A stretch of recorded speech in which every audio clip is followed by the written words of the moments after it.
Seluruh peserta, kami mohon untuk segera bersiap ya di depan layar masing-masing. Mungkin sebelum saya mulai, boleh saya konfirmasi dulu. Apakah peserta sudah siap, sudah standby atau belum? Silakan mungkin boleh konfirmasi dengan mengirimkan reaction atau boleh juga merespon melalui chat box Bapak Ibu. Silakan. Apakah sudah siap atau belum? Silakan boleh kirimkan reactionnya Bapak Ibu. Oke. Pak Abdul Rozak sudah siap, kemudian Pak Akbar sudah, Pak Anwar sudah, oke, Pak Firmansyah juga sudah, Bapak Ibu yang lain silakan boleh konfirmasi dulu. Oke, ada Kak Bu Siti, Bu Listia, Bu Dara. Oke, sudah siap ya Bapak Ibu sekalian. Baiklah, untuk mempersingkat waktu, kami akan segera mulai ke pembukaan ya Bapak Ibu sekalian. Ya, bismillahirrahmanirrahim. Assalamualaikum warahmatullahi wabarakatuh. Selamat sore Bapak Ibu sekalian. Kami ucapkan selamat datang dan selamat bergabung dalam room Zoom webinar dari PT Soft Suprema Utama atau Soft Solution dengan judul Introduction to FSSC 22000 Scheme Interpretation Article terkait judulnya Laboratory Analysis for Critical Food Safety Parameters. Sebelumnya, perkenalkan nama saya Silma Darujatan Afiah yang akan menjadi moderator dalam kegiatan webinar pada sore hari ini. Oke, berikut adalah beberapa peraturan bagi Bapak Ibu peserta webinar. Yang pertama, kami mohon kepada Bapak Ibu yang tidak ada kendala dalam device maupun koneksi internetnya, silakan untuk dapat menyalakan videonya ya Bapak Ibu sekalian. Dan untuk mic-nya mohon untuk dimatikan terlebih dahulu selama kegiatan berlangsung agar suasana webinar tetap kondusif.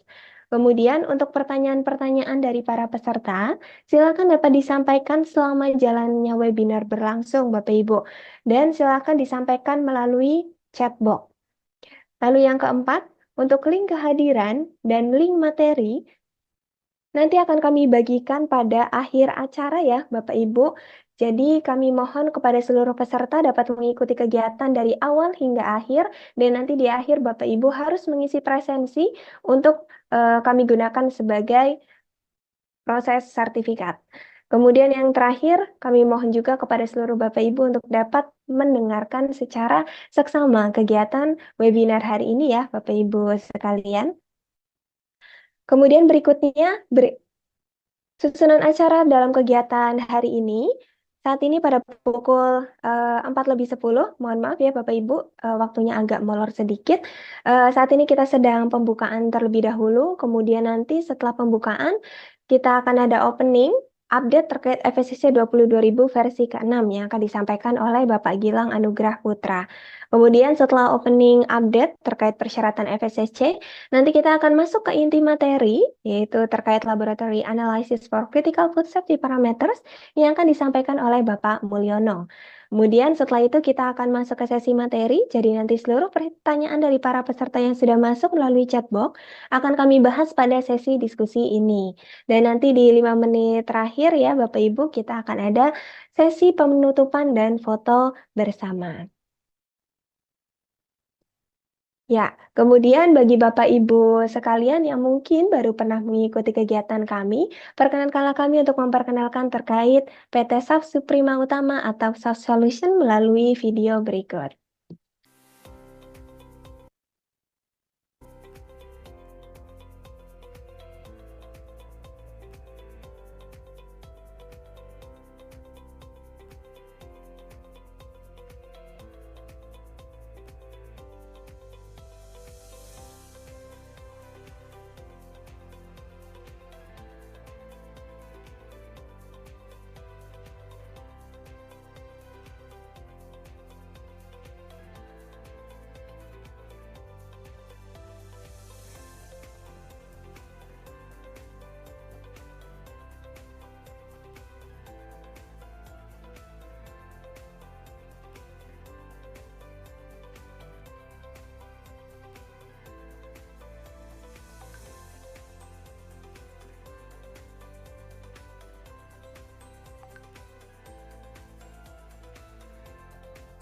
Oh, sebentar.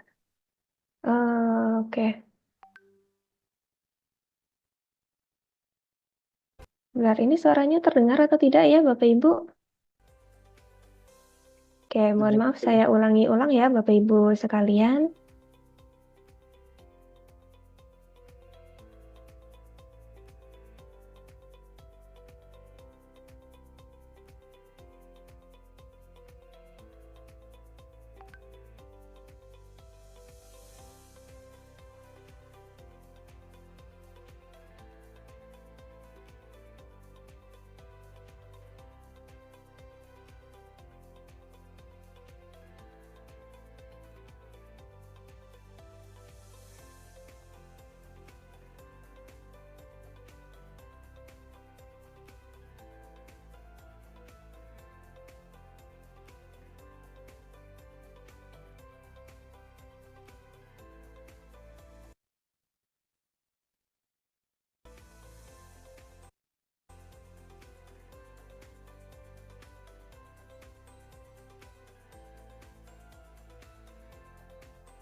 Ya, oke, baik. Demikian video perkenalan singkat dari kami, Bapak Ibu sekalian.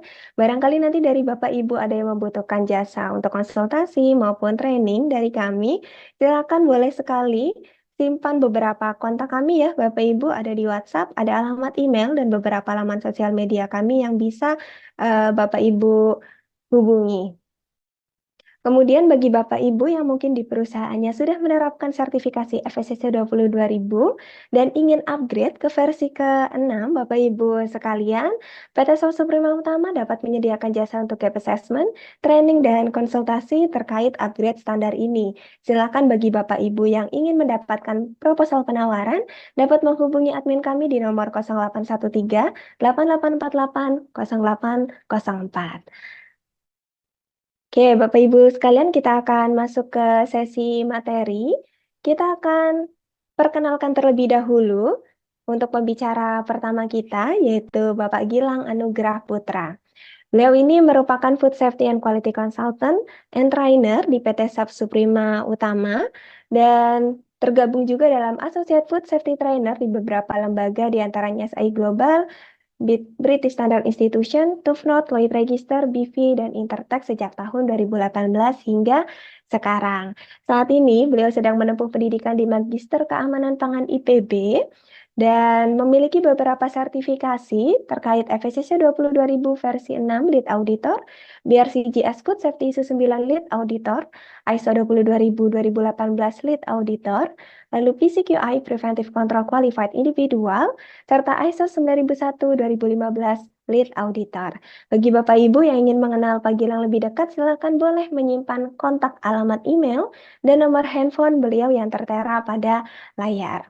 Baik, mungkin saya sapa dulu kepada Pak Gilang. Selamat sore, Pak Gilang. Apakah sudah standby? Boleh terdengar suara Ah, saya?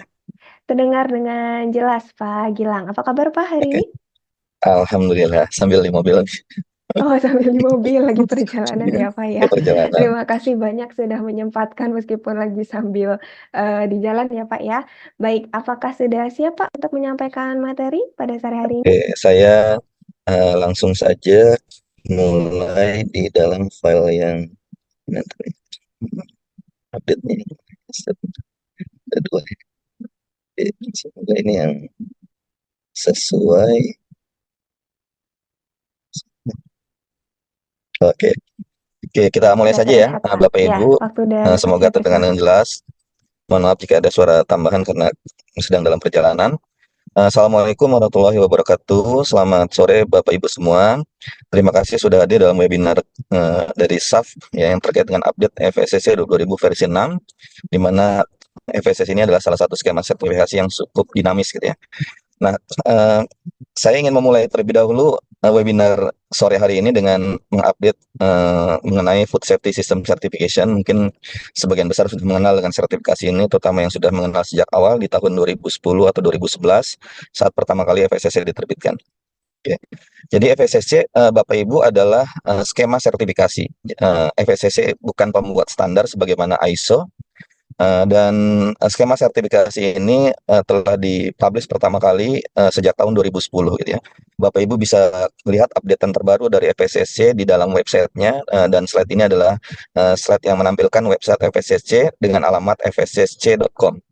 Skema sertifikasi, guidance dokumen, kemudian interpretation artikel, dan perusahaan yang telah tersertifikasi dapat Bapak Ibu lihat di dalam website ini. Dan FSSC, kalau Bapak Ibu lihat di bagian layar sebelah kiri, adalah salah satu certification scheme yang telah direcognize oleh GFSI, ya, Global Food Safety Initiative. Per hari 2 hari yang lalu gitu ya, Bapak Ibu semua, update di tanggal 24 bulan Juni 2024. Total di dunia sudah ada 35.559 perusahaan, ya, organisasi yang telah tersertifikasi FSSC, dengan 135 lembaga sertifikasi, dan ada 43 accreditation bodies, termasuk salah satunya adalah CAN. Jadi ini updatean yang kita perlu kenal juga. Kemudian di Indonesia, per tanggal 24, 2 hari yang lalu, sudah ada 659 perusahaan yang telah tersertifikasi FSSC. Bagi Bapak Ibu yang telah tersertifikasi perusahaannya, bisa dicek di dalam website FSSC dengan public register, ya, seperti itu. Kemudian skema FSSC 2000 versi 6 bisa dilihat persyaratannya di dalam dokumen FSSC 20,000 Scheme version 6, dan terdiri dari 5 bagian ya. Dan biasanya dalam kegiatan pelatihan dan sosialisasi kita akan bahas bagian pertama scheme overview, dan bagian kedua adalah requirements for organization to be audited. Kemudian ini adalah struktur dari FSSC. Ada 3 persyaratan yang kita sudah mungkin sebagian besar mengenal. Yang pertama adalah ISO 22000 2018, kemudian Technical Specification untuk PRP, apakah ISO TS maupun PAS gitu ya. Kemudian terakhir adalah additional requirement ya, dan di versi 6 ini ada 18 persyaratan tambahan. Strukturnya menjelaskan ada 3 persyaratan. Nah, dalam perkembangannya, Bapak Ibu mungkin sebagian juga sudah mengenal ada guidance dokumen ya, dan ini adalah dokumen penjelas yang sebenarnya bukan persyaratan ya Bapak Ibu, tetapi sebaiknya diimplementasikan sebagai bagian dari rekomendasi FSSC terkait dengan penerapan persyaratan-persyaratannya. Sudah ada guidance dokumen mengenai environmental monitoring, equipment management, food defense, food fraud, food loss and waste, food safety and quality culture, dan terakhir adalah transport tank cleaning. Seluruh dokumen ini Bapak Ibu bisa lihat di dalam website fssc.com. Nah, ini adalah sekadar update gitu ya Bapak Ibu ya, karena banyak pertanyaan kepada saya sebagai trainer dan konsultan. Ada yang bertanya, apakah guidance dokumen adalah requirement? Dan kami bertanya langsung kepada FSSC, dan jawabannya adalah seperti ini. Dan ini semoga dapat memperjelas. Guidance document are not requirements and do not form criteria for auditing. They are merely additional information that the Foundation FSCC share over and above to assist certified organization in their implementation of the FSCC 20,000 scheme requirement. Jadi ini semoga memperjelas untuk Bapak Ibu yang sedang menerapkan FSSC bagaimana positioning sebuah guidance dokumen yang mungkin sebagian besar sudah mengenal. Kemudian agak berbeda dengan guidance dokumen, ya. Ini dimulai sejak quality control. Keluarlah sebuah interpretation article. Dan yang terupdate terbaru sekarang di bulan Juni ini keluar interpretation mengenai laboratory analysis for critical food safety parameter. Hanya yang berbeda dengan guidance dokumen adalah ini saya sudah kasih underline warna merah gitu ya, Bapak Ibu semua. Di sini dijelaskan dalam keterangannya, certification bodies and certified organization need to adhere to this interpretation article, and it is the responsibility of the FSSC 20,000 contact person to keep up to date with the interpretation articles and communicate it to the relevant parties within the CB or to certified organization as applicable. Jadi pembahasan mengenai interpretation artikel statusnya agak berbeda dengan guidance dokumen, di mana Bapak Ibu ya diminta untuk mematuhi persyaratan-persyaratan yang ada di dalam interpretation artikel. Nah, karena alasan itulah akhirnya kami di sore hari ini meminta waktu Bapak Ibu semua untuk mengikuti kegiatan webinar. Semoga webinar ini dapat berlangsung dengan baik, dan mohon maaf jika setelah opening ini saya izin untuk tidak mengikuti secara langsung, hanya melalui via suara. Sukses Bapak Ibu semua dalam kegiatan webinar ini dan semoga bermanfaat. Sampai jumpa di lain kesempatan. Terima kasih. Selamat sore. Assalamualaikum warahmatullahi wabarakatuh. Saya serahkan kembali kepada Mbak Silma. Silakan. Oke, baik. Terima kasih banyak kepada Pak Gilang sebagai pengantar atau pembuka ya, Bapak Ibu sekalian, sebagai materi pemanasan sebelum nanti masuk ke interpretation artikel yang akan disampaikan oleh Pak Mulyono. Baik, saya izin untuk memperkenalkan Pak Mulyono terlebih dahulu ya, Bapak Ibu sekalian. Oke, baik. Pembicara selanjutnya adalah Pak Mulyono, Bapak Ibu sekalian. Beliau saat ini menjadi manajer mutu di suatu laboratorium pengujian dan beliau memiliki kompetensi untuk pengujian kimia, fisika, dan sensori. Saat ini beliau juga aktif menjadi trainer dan pendamping untuk kegiatan akreditasi ISO IC 17025 tahun 2017. Bagi Bapak Ibu yang mungkin ingin mengenal Pak Mulyono lebih dekat, silakan boleh add connection melalui LinkedIn atau silakan boleh juga menyimpan nomor telepon yang tertera pada layar ya, Bapak Ibu sekalian. Baik, saya akan sapa dulu kepada Pak Mulyono. Selamat sore, Pak Mulyono. Selamat sore Mbak Silma. Assalamualaikum Oke, apa warahmatullahi kabar Pak wabarakatuh. hari ini? Alhamdulillah baik Mbak. Sehat ya Pak ya. Tadi di kantor atau di rumah Pak? Ini baru pulang Mbak saya Mbak. Oh, baru pulang, Agak langsung kebut sampai ngisi rumah nih. webinar. Oke, baik ya. Semoga tenaganya masih ada ya Pak ya, masih semangat ini Insya dengan Allah. 70 Insya Allah. peserta webinar Ya, pada insya sore Allah. hari ini. Oke, silakan mungkin Bapak boleh share screen dan waktu layar kami persilakan kepada Pak Mulyono. Ya. Terima kasih Mbak Silma. Suara saya jelas nggak Mbak? Jelas Pak. Jelas ya? Oke. Assalamualaikum warahmatullahi wabarakatuh. Bapak Ibu semua, 70 peserta webinar sore hari ini ya. Ini sebenarnya jam rawan nih ya. Bisa sore-sore gini agak gimana gitu ya. Tapi ternyata alhamdulillah 70 peserta yang hadir Pak Ibu. Ya. Saya mau izin share screen ya Pak Ibu semua.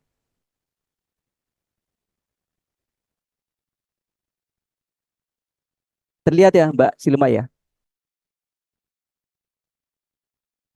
Terlihat ya? Terlihat Pak, sudah. Oke. Ya, Bapak Ibu semua, ini saya melengkapi dari yang disampaikan Pak Gilang tadi ya. Ya. Jadi saya lebih fokus terkait dengan artikel terbaru terkait dengan FSSC. Ya.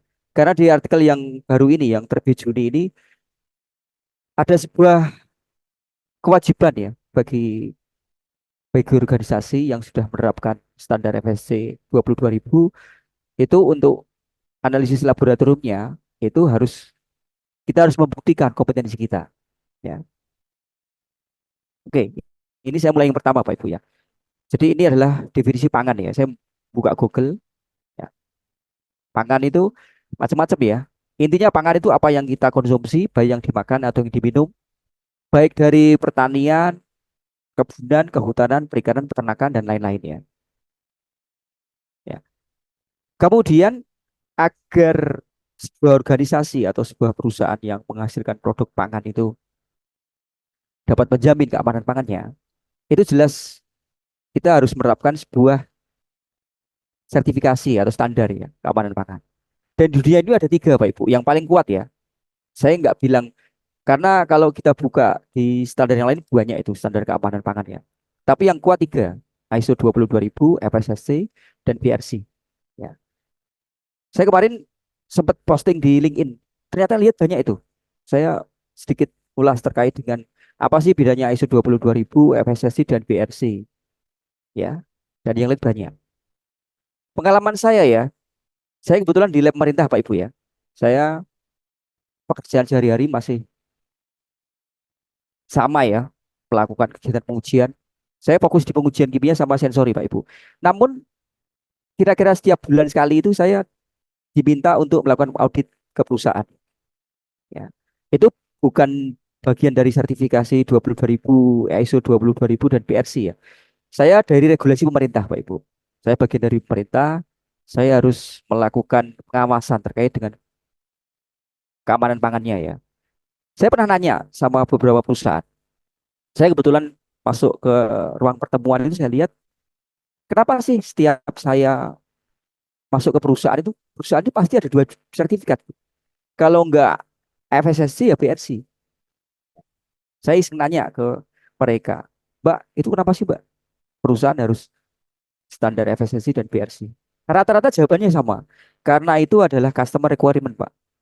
Buyer-buyer kita di Uni Eropa, di Amerika, itu hampir semuanya mensyaratkan FSSC sama BRC, Pak Ibu.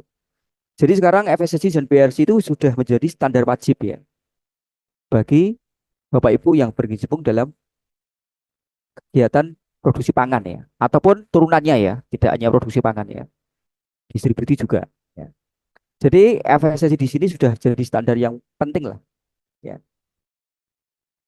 Oke, ini adalah gambaran kalau kita melakukan kegiatan produksi pangan Pak Ibu ya. Ya. Saya kalau misalkan melakukan kegiatan audit, isinya itu hanya ini kan. Kita menerima raw material, dari raw material itu kita processing, keluar output atau produk jadi. Ya. Ini gambarannya ini. Ini gambarnya ya Pak Ibu ya. Saya tahun kemarin tuh jadi konseptor SNI ya. Saya membuat SNI, bukan membuat ya, sorry ya, merevisi. Jadi dulu itu ada beberapa SNI dijadikan satu, yaitu daging rajungan dalam kemasan hermetis. Jadi kalau dulu itu judul SNI-nya dalam kemasan kaleng, sekarang menjadi kemasan hermetis. Jadi nggak cuma kaleng, tapi juga bisa pouch juga. Ya. Jadi ketika saya melakukan audit itu setiap tahapan itu saya pasti minta hasil pengujian laboratoriumnya. Itu pasti itu. Saya tanya itu. Ini terima raw material dari mana? Dari supplier A, B, C, Pak. Supplier A, B, C dia ini enggak menyertakan COA-nya enggak? Dia Pak menyertakan. Saya lihat. Jadi pasti kegiatan produksi pangan itu pasti ada kegiatan dari COA laboratorium Pak Ibu ya. Jadi saling terkait itu. Produksi pangan pasti ada kegiatan uji laboratoriumnya. Dan itu semua dalam satu rantai Pak Ibu. Jadi saya mesti tanya itu. Ada enggak hasil COA dari supplier raw material? Kemudian saya selama proses produksi itu, saya juga melihat kegiatan prosesnya. Sekalian saya sampling Pak Ibu. Ya. Jadi misalkan ini ya, ada tumpuan processing itu di sini, misalkan itu masih in proses, jadi saya ambil satu itu, yang masih in proses ya. Ya. Kemudian sampai akhir ya, sampai tahapan akhir saya juga ambil. Ya. Jadi saya mesti ambil in proses, saya juga mesti ambil sampel end product. Kalau raw material enggak, kalau raw material saya lah sama suppliernya ya. Karena rata-rata hasil pengujiannya juga dari lab-lab yang sudah kompeten ya. Dari Bapak Ibu ya. Jadi yang namanya kegiatan pengujian laboratorium itu di pangan tuh sebuah keniscayaan Pak Ibu. Dan itu harus dilakukan baik oleh QC atau QA ya. Karena saya 5 tahun di perusahaan sebagai QC. Ya. Itu pasti ada itu hasil pengujian dari laboratorium ya. Kira-kira kalau pangan itu 3 Pak Ibu ya. Jelas 1 sensori, 2 kimia, dan mikrobiologi. Ya. Untuk kimia sama mikrobiologi ini adalah sebuah indikator keamanan pangan Pak Ibu. Itu yang bilang bukan saya ya, tapi dari POM itu. ya. Jadi POM itu mensyaratkan bahwa satu, untuk pengujian mikrologi itu cemaran bakteri itu masuk masuk dalam standar keamanan pangan. Kalau kimia itu yang jadi standar keamanan pangan itu logam berat tuh. Makanya Bapak Ibu kalau nanti lihat semua SNI pangan itu pasti ada pengujian mikrobiologi, bakteri, dan logam berat. Karena itu sudah persyaratan dari POM itu ya. Nah, dan akhirnya memang terbukti ya Pak Ibu ya. FSSC sebagai sebuah standar yang kredibel dunia ya, selain dari BRC, itu dua besar lah, dua besar standar yang paling banyak dipakai itu. Ya. Itu akhirnya mensyaratkan bahwa untuk laboratorium itu harus kompeten dan itu dirilis pada Juni kemarin ya. Sorry, bukan Juni kemarin, ini masih Juni ya. Jadi Juni ini dan saya dapat info itu, saya lihat di eh, internet, kemudian saya download itu. Ya, saya download, kemudian saya pelajari dan hasilnya nanti akan saya sampaikan ke Pak Ibu semua ya. Kira-kira apa-apa yang perlu kita persiapan terkait dengan kompetensi lab kita Pak Ibu. Ini saya ambil dari yang protokol 3.1 ya di artikel ini ya. Yang pertama, Bapak Ibu harus memahami bahwa FSC itu tidak mensyaratkan labnya harus akreditasi. Kalau kata-kata jelas-jelas itu. Ya, ini tidak saya share yang versi bahasa Inggrisnya, langsung saya translate bahasa Indonesia. Jelas tidak mengharuskan. Tapi ada tapinya ya. Bapak Ibu kalau misalkan labnya itu belum terakreditasi, Bapak Ibu itu harus punya salinan ISO 17255 yang terbaru ya 2017. Bapak Ibu harus punya itu standarnya. Kalau Bapak Ibu belum punya, segera nanti beli di situsnya anu ya, apa? pesta.bsn.go.id. Ya. Kemudian yang ketiga, bagi laboratorium yang sudah terakreditasi, baik labnya ataupun ruang lingkupnya, untuk semua persyaratan di artikel FSSI ini sudah tidak perlu dijalankan, Pak Ibu. Artinya kompetensi Bapak Ibu untuk kegiatan pengujian di labnya itu sudah pasti bagus lah, terpenuhi.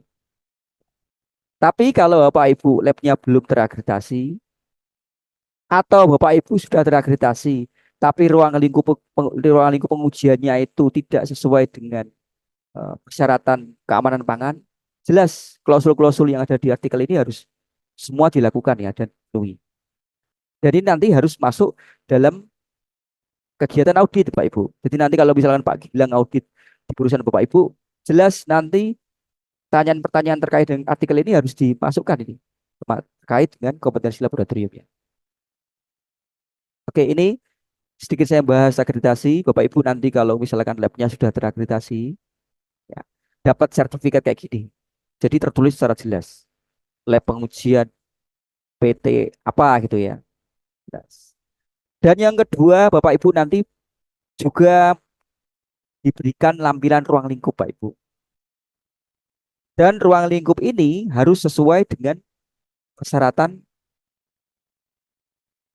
keamanan pangan ya. Ya. Ini yang saya berikan di lab saya ini. Di lab saya hampir semuanya masuk itu. PB, JDHG, Salmonella, ALT, Staphylococcus, coliform, ya,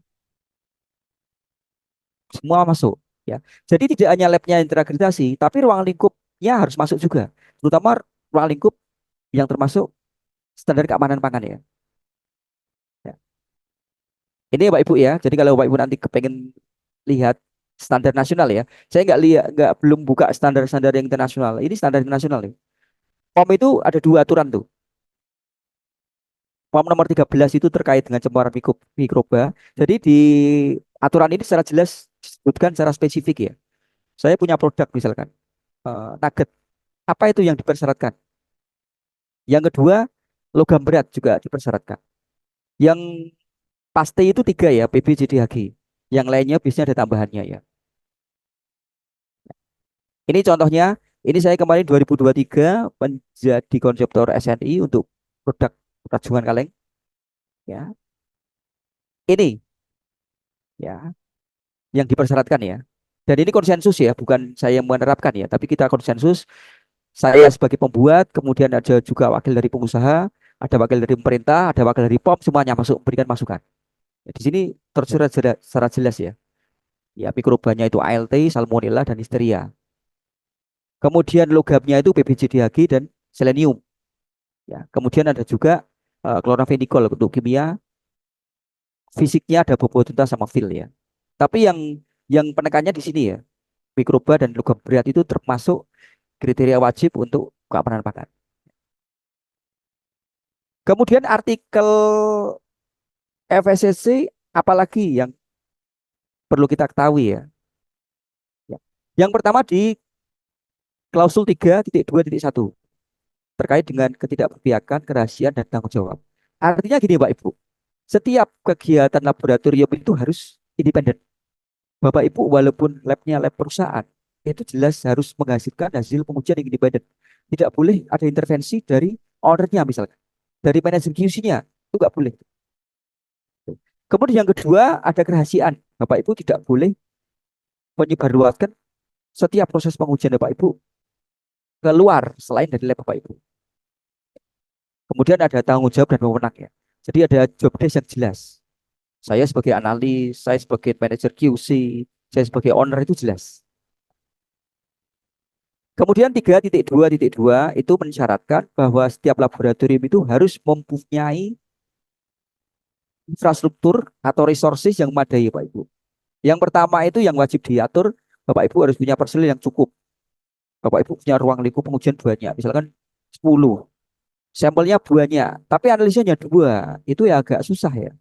Kasihan tuh. Kemudian fasilitas, harus punya ruangan, ya. Kemudian alat, Bapak Ibu harus mempunyai alat-alat pengujian sesuai yang dipersyaratkan. Dan lain-lain ya, termasuk alat juga. Ya, alat di sini macam-macam ini. Bisa alat pengujian, alat instrumen, alat pendukung, reagen, bahan kimia. Ya. 3.2.3 itu pemilihan dan verifikasi metode pengujian. Bapak Ibu yang selama ini bekerja di laboratorium itu nomor 1 yang harus diatur di standar ini bilang ya, bahwa kita harus memilih metode pengujian yang pas. Ya. Pemilihan ini ada 2 ya yang harus diketahui. Yang pertama itu harus tepat sampelnya Bapak Ibu. Contoh saya ngambil contoh pengujian logam berat ya. Di SNI itu banyak itu pengujian logam berat. Ada pengujian logam berat untuk limbah, pengujian logam berat untuk produk perikanan, pengujian logam berat untuk uh, ini ya apa kosmetik. Ya. Ada juga pengujian logam berat untuk produk pangan yang lain. Jadi tolong pilih yang sesuai sampel kita dan parameter pengujian kita. Kemudian yang kedua yang diminta oleh standar, kita juga diharapkan menggunakan metode baku, Pak. Pilihlah metode-metode yang memang dibuat oleh lembaga yang kredibel, lembaga yang kerjanya bikin standar. Contohnya BSN tuh, bikin SNI, atau standar ISO, atau ASTM. Ini ya. Lalu, semua metode yang kita gunakan ya. Misalkan saya nih, saya sedikit kembali ya. Saya misalkan menggunakan pengujian logam berat HG menggunakan SNI 2354.6. Kita bisa menggunakan metode ini, tapi kita harus verifikasi dulu, Pak. Dengan kita verifikasi, itu artinya kita mempunyai sumber daya yang memadai untuk melakukan pengujian. Ya, harus memverifikasi metode baku, Pak. Karena dengan memverifikasi, kalau pengujian kimia itu ya, kita nanti dapat data itu, akurasi pengujian kita, presisi pengujian kita, batas deteksi pengujian kita, linearitas. Tapi kalau Pak Ibu ternyata mencari-cari tidak ada metode yang sesuai untuk sampel dan parameter Bapak Ibu, Bapak Ibu dimungkinkan untuk menggunakan metode non standar atau membuat metode sendiri. Tapi nanti kewajiban kita tidak cuma memverifikasi, tapi memvalidasi Pak Ibu. Itu protokolnya lebih panjang itu. Karena nanti ada tambahan, kita harus menghitung robustness, selectivity dan stability. Dan itu waktunya pasti lebih panjang. Pengambilan sampel dan penanganan sampel. Saya pernah 5 tahun ya kerja di QC ya. Jadi kita sebagai orang produksi, misalkan saya hari ini memproduksi ada 10 pack biskuit. Sorry, bukan 100 pack, terlalu sedikit. 10.000 pack biskuit. Saya kan nggak mungkin 10.000 itu saya bongkar semua, saya ambil, saya lakukan pengujian. Itu namanya bukan ini ya, apa? eh, bukan pengujian, itu sensus itu ya. 10.000 bongkar, diambil semua. Saya harus mempunyai sebuah metodologi bagaimana saya ngambil sampel bisa mewakili 10.000 pack itu. Nah itu disebut sampling, Pak. Nah ini juga diatur di standar artikel FSC ya. Lab itu harus punya metode sampling, harus punya rencana sampling. Ya, rencana sampling itu sampling plan ya. Ya. Kalau metode sampling itu bagaimana cara melakukan sampling, alatnya apa, metodenya bagaimana. Kemudian juga harus sesuai dengan statistik. Biasanya kalau di QC itu pakai EQL 6.5, pakainya military standar 105D ya. Di situ ada tabelnya secara jelas itu. Kalau saya populasi segini, saya ambil segini. Kemudian yang penting lagi kalau sudah sampling itu, lab juga harus mempunyai sebuah prosedur, mempunyai sistem bagaimana sampel itu tidak rusak selama dalam penanganan laboratorium. Karena bisa jadi sampel itu kan karena sampelnya banyak tidak bisa kita kerjakan sekarang kan. Ditunda misalkan nanti malam atau besok. Itu gimana itu penanganannya? Gimana penyimpanannya agar sampel itu tidak rusak? Lalu ini yang penting lagi Pak Ibu. Bapak Ibu sebelum membuat COA, membuat sertifikat analisis, Bapak Ibu harus menerapkan prinsip ini Pak Ibu. Yang namanya pemastian validitas hasil. Bapak Ibu harus memberikan penjaminan bahwa hasil pengujian Bapak Ibu itu betul. Caranya satu, Bapak Ibu nanti harus mempunyai indikator. Indikator bahwa hasil pengujian Bapak Ibu itu akurat ya, dengan menggunakan referen material. Atau kalau pengujian mikrobiologi menggunakan biakan murni. Satu. Yang kedua, setiap alat yang kita pakai, kita pastikan bahwa dia berfungsi dengan baik. Dengan melakukan uji fungsi atau pengecekan antara. Kemudian, setiap kita menggunakan referen material, kita juga harus membuat yang namanya diagram peta kendali, Pak. Ya. Atau quality control chart ya. Dan yang ketiga, yang kelima ya, setiap Bapak Ibu melakukan pengujian itu tidak boleh simplo, harus duplo. Dan di antara dua hasil pengujian ini harus berdekatan itu Bapak Ibu, tidak boleh berjauhan. Silakan saya melakukan pengujian logam berat. Satu hasilnya 150 ppm, yang kedua 100 ppm itu jelas pengujiannya jelas jelek itu. Harus diulang itu, harus berdekatan. Dan tidak cukup hanya itu, lab Bapak Ibu juga setiap tahun, sorry, bukan setiap tahun ya, aturan terbarukan itu 2 tahun sekali. Itu harus ikut uji profisiensi atau banding. Karena kalau kita hanya menerapkan prinsip-prinsip di atas, itu jatuhnya Bapak Ibu hanya lab amatir atau lab pemula ya. Jadi kalau kepengen naik kelas, kepengen labnya itu dikategorikan lab profesional, kompeten, harus ikut uji profisiensi atau banding. Agar kita tahu gitu loh, positioning lab kita dibanding lab lain itu bagaimana. Hasilnya sama enggak? Itu kalau anak sekolah, dulu namanya uji nasional ya. Kalau lab namanya uji profesional juga. Kemudian, ini yang diatur juga di artikel FSC terbaru terkait dengan informasi terdokumentasi, Bapak Ibu. Lab itu jelas harus mempunyai informasi terdokumentasi atau kita sering nyebut yang namanya dokumen. Kita kerja nih melakukan pengujian logam berat misalkan. Ada nggak IKA pengujiannya? Harus ada itu. Ada nggak SOP prosedur pengujian dari terima sampel sampai jadi hasil uji? Ada nggak? Kalau kita punya alat, kita bagaimana cara melakukan pengecekan antara? Itu ada nggak IKA-nya? Itu ada, semua harus ada, Pak. Ya. Jadi harus ada informasi terdokumentasi atau dokumen. Kemudian juga harus membuat pelaporan hasil pengujian atau yang kita sebut COA ya. Karena bukti hasil kerja kita dari COA, Pak Ibu.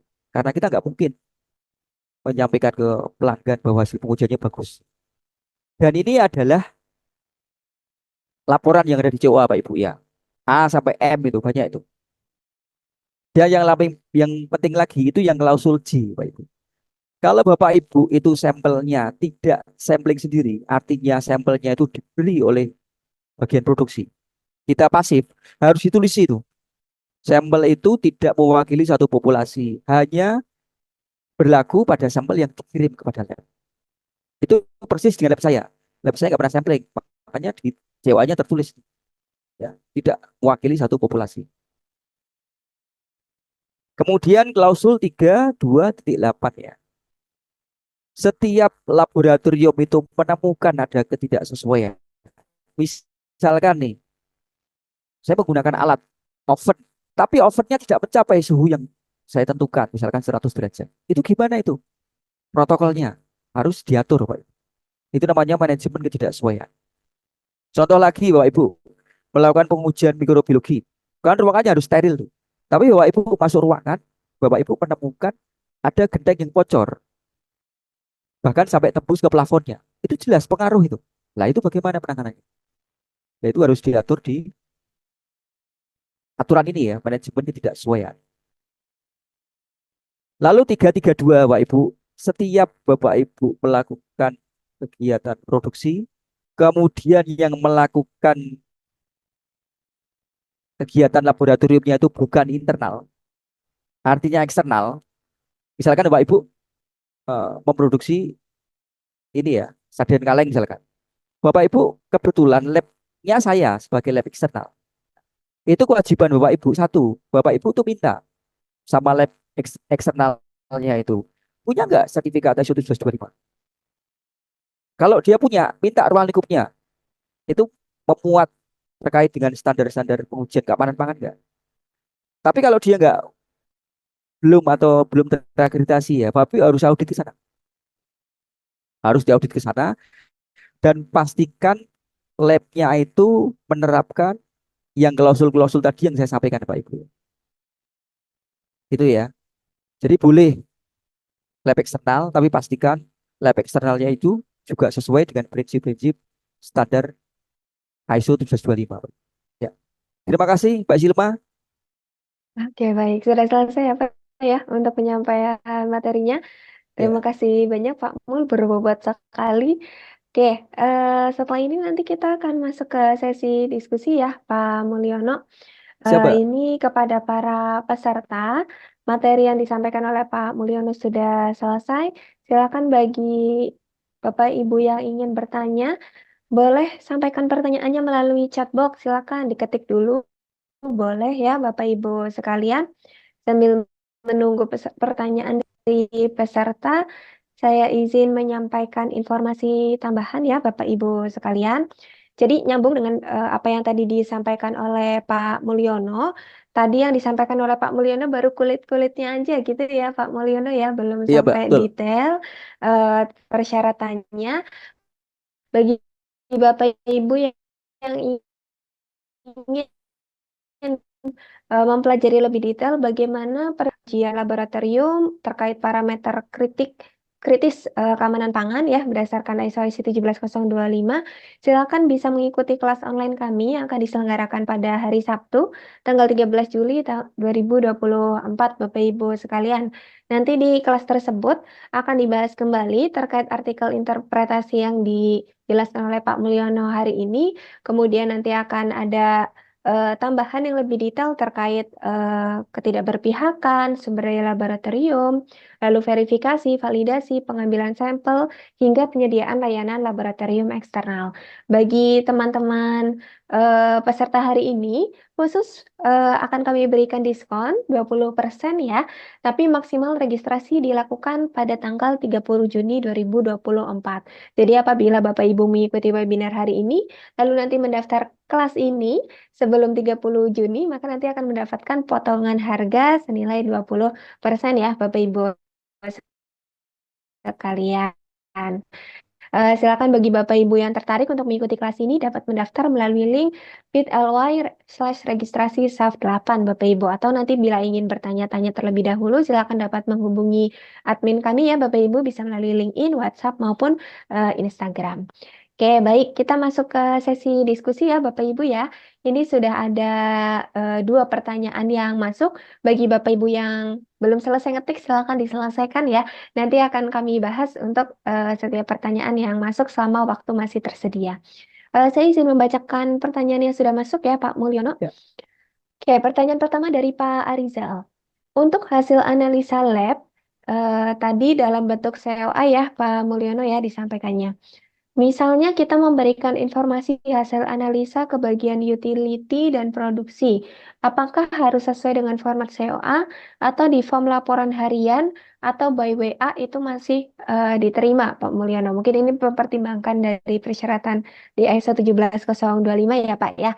Ya, Silakan Pak Mul. ya, terima kasih Pak Arizal ya. Untuk pelaporan ya Pak. Jadi pelaporan itu harus sesuai dengan standar ini ya.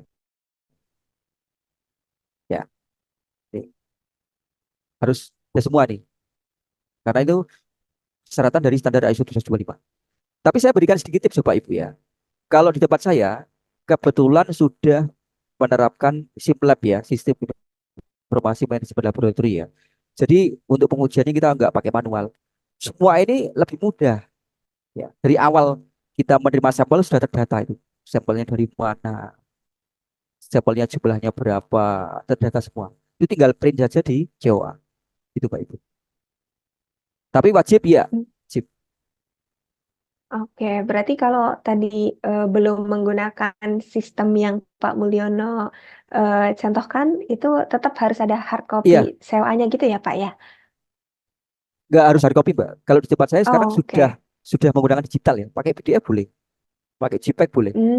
Oke. Baik, tapi tetap Format formatnya ya, COA gitu format ya, Pak ya? ya. Tidak tidak dalam bentuk form laporan Nggak harian boleh, nggak atau boleh. informasi melalui WhatsApp Ya, saja gitu ya, nggak Pak? boleh.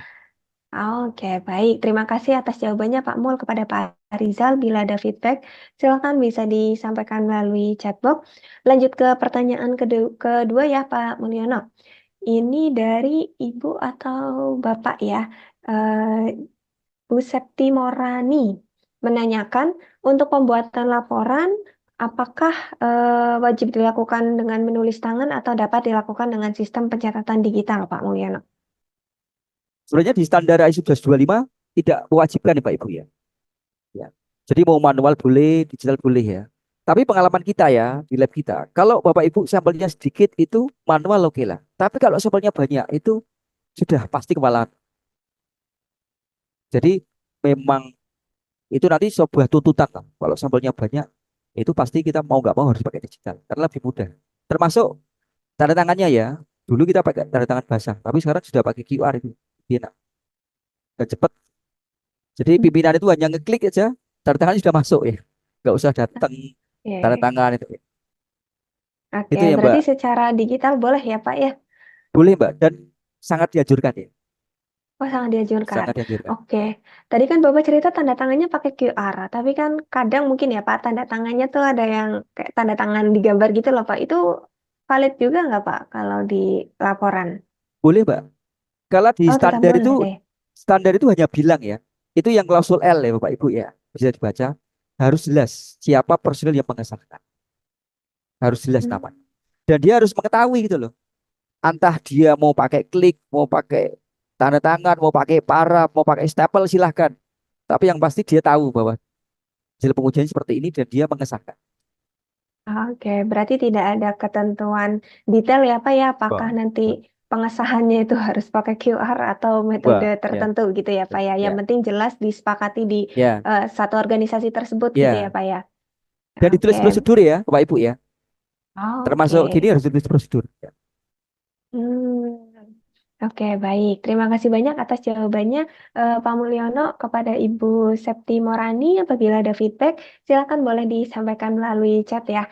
Oke, lanjut ke pertanyaan berikutnya, Pak. Ini lumayan banyak pertanyaannya. Pertanyaan dari Pak Firman Syah Fatur menanyakan, apabila parameter critical food safety dilakukan oleh lab eksternal, apakah hanya dokumen sertifikat ISO 17025 dan dokumen ruang lingkup atau skop saja?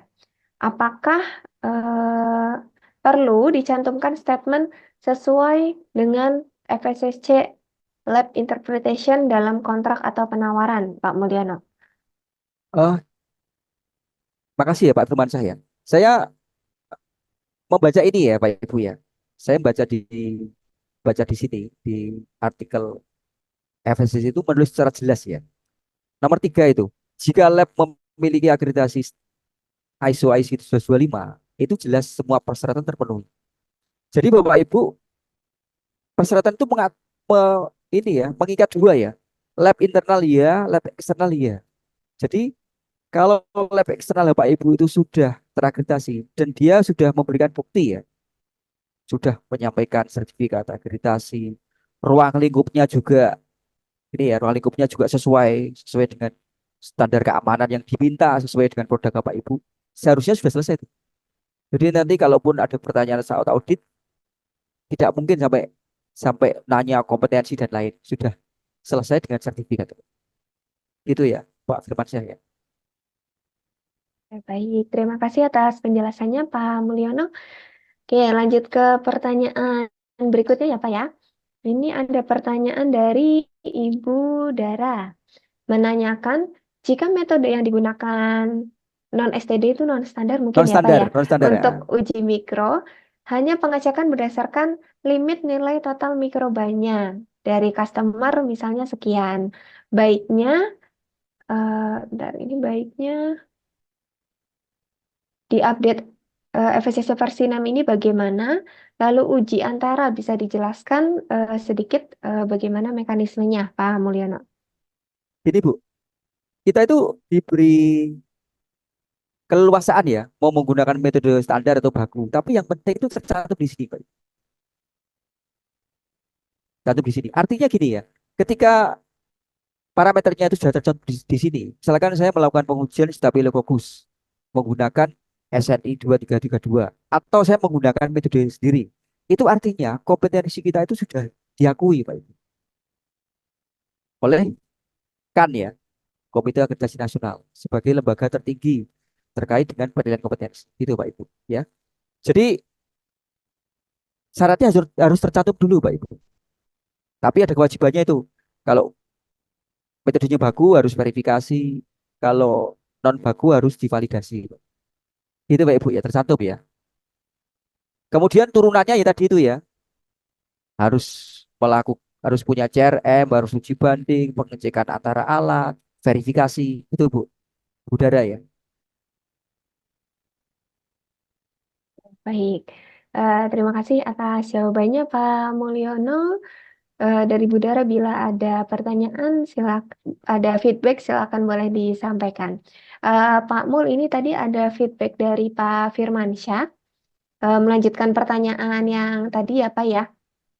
Kalau misalnya lab eksternalnya sudah terakreditasi ISO 17025, kemudian di LHU-nya, lembar hasil uji dari lab eksternal Eksternal. tersebut, apakah perlu memenuhi ketentuan pada klausul 3.2.7 terkait documented information and reporting of result, atau sudah dianggap compliance? Sudah dianggap komplain Pak Ibu. Sudah pasti itu Hmm, sudah sesuai lah. oke, baik. Berarti pokoknya kalau sudah terakreditasi, udahlah ya Pak, beres, Ya, aman, sudah tenang, lancar ya, sudah semuanya ya aman udah lancar ya Pak ya. dan pasti bagus ya hasil ujinya. Oke. Oke, baik. Terima kasih atas jawabannya Pak Mulyono. Semoga cukup ya Pak Firmansyah penjelasan dari Pak Mul. Oke, kita lanjut pertanyaan berikutnya Pak. Ini ada pertanyaan dari Pak Muhammad Rizky. Menanyakan apakah perusahaan boleh menerapkan uji mikrobiologi tambahan selain yang diatur oleh SNI atau BPOM, Pak Mul? Jadi ini ya Bapak Ibu informasi ya. Jadi yang namanya persyaratan itu, apakah persyaratan pengujian, apakah persyaratan standar mutu keberterimaan hasil pengujian dan lain-lain, itu nomor satu kuncinya itu pasti customer requirement. Kalau Bapak Ibu kebetulan produknya itu produk lokal, saya bikin produk Pak, tapi pasarnya hanya di Indonesia, jelas harus ikut POM Bapak Ibu. Mau nggak mau. Tapi kalau Bapak itu produknya itu diekspor ke Amerika, misalkan seperti gambar yang tadi itu ya, rajungan kaleng itu kita juga harus ikut standar mereka, Pak. Saya terus terang untuk beberapa standar ikut standar FDA itu. Misalkan untuk pengujian chloramphenicol, saya ikut standar sana. Termasuk dengan standar ketertimaannya, ya ikut standar mereka. Itu ya Pak Muhammad ya. Jelas kita harus lihat dulu Pak, pasar kita yang mana itu. Karena yang namanya konsumen itu raja ya. Kita harus penuhi. Itu Pak Muhammad ya. Oke, baik. Terima kasih Pak Mulyono atas jawabannya. Oke, baik. Ini mungkin pertanyaan terakhir nih Pak. Oh, sebentar. Oke, mungkin ini pertanyaan terakhir ya Bapak Ibu. Pertanyaan maaf sebentar. Dari Ibu Pratiwi Mustika Herawati menanyakan, jika lab melakukan validasi dengan metode non-standar dalam uji kimia yang ditambahkan stability dan selektivitas, bisa dijelaskan sedikit untuk implementasi atau prosedur ujinya seperti apa, Pak Mul? Silakan. Ini Bu, saya sedikit berikan gambaran ya Pak Ibu ya. Terkait dengan verifikasi dan validasi ya. Saya kebetulan pernah beberapa kali ya ikut rapat Komtek ya. Waktu itu saya jadi konseptor SNI. Saya sebelum giliran menyampaikan atau memaparkan SNI saya yang saya susun itu saya sering beberapa kali dengerin teman-teman saya ketika memberikan paparan terkait dengan SNI pengujian. Jadi kalau kita menggunakan metode yang baku, itu kenapa metodenya kuat? Karena data data dukungnya sudah komplit ya Pak. Jadi sebelum SNI itu di launching ya, dipublish, itu data pengujiannya komplit tuh. Ada akurasi, presisi, batas deteksi, linearitas, termasuk robustness, stability, dan selectivity itu ada.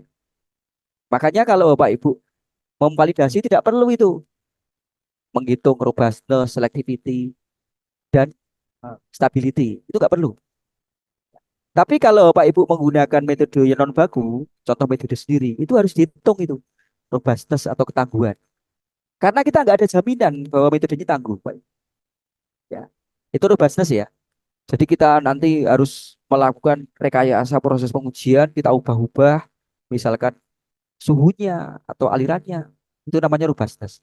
Tapi kalau stability, prinsipnya gini, Pak Ibu. Bapak Ibu melakukan pengujian sekarang, sampel datang sekarang nih, dan nanti ditunda dan sampelnya ditunda, misalkan 6 jam, hasilnya stabil nggak? Kalau ternyata hasil ujinya beda, lebih dari 2%, Bapak Ibu harus punya treatment bagaimana sampel itu tetap dalam kondisi yang sama hasil ujinya. Harus ada aturan tuh. Apa disimpan di freezer atau ditambahkan reagen tertentu. Itu namanya stability, Pak. Tapi kalau selectivity itu kemampuan metode pengujian untuk mendeteksi suatu matrik tertentu. Ini biasanya kalau selectivity pengujian-pengujian dengan menggunakan instrumen. Contoh HPLC itu. Saya melakukan pengujian pada chloramphenicol, itu peaknya, itu luasannya berapa kalau chloram dibandingkan dengan materi yang lain. Itu Bu Pratiwi ya. Secara detailnya ya mungkin nanti pas staff ada acara training validasi metode pengujian kimia, Bu Pratiwi harus ikut. Oke, akan dibahas lebih detail ya Iya, Pak ya di sana ya. lebih jelas nanti. Ya. Ya, oke baik ya. Terima kasih banyak atas penjelasannya Pak Mulyono. Semoga cukup jelas ya bagi penanya. Baik Bapak Ibu sekalian, ini waktunya sudah menunjukkan pukul 17 lebih 8. Ini ada peserta yang sudah izin live ya karena di Wita. Terima kasih atas penjelasannya Pak Mulyono dan seluruh partisipasi pertanyaan dari Bapak Ibu sekalian. Sebelum masuk ke sesi berikutnya, kami izin untuk foto bersama terlebih dahulu ya Bapak Ibu sekalian, mumpung masih pada full tim ya, belum pada keluar nih. Silakan bagi Bapak Ibu yang tidak kendala untuk koneksi dan device yang digunakan, mohon untuk dinyalakan sebentar ya kameranya untuk foto bersama. Nah kelihatan nih, jangan-jangan ada kenalnya Pak Mulyono di sini nih. Kayaknya ada berapa nih? Oh, ada beberapa. Iya. Oke, baik. Silakan bagi Bapak Ibu yang tidak ada kendala, bisa dinyalakan terlebih dahulu. Sebentar kameranya.